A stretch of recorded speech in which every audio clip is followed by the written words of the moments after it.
గణపతి యూనివర్సిటీకి centre of excellence అనే ఒక స్టేటస్ కూడా ఇవ్వడం జరిగింది. So what do you say about that? This is the status మాకు గవర్నమెంట్ ఆఫ్ గుజరాత్ ద్వారా వచ్చింది. This is the ambience like it's honour for the Gujarat government to give this centre of excellences to award to us.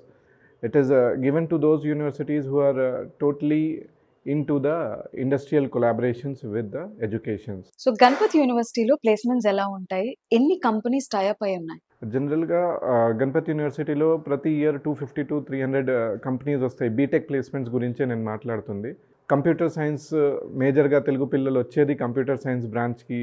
So ఆ బ్రాంచ్లో around 120 companies every year on and around visit అవుతాయి.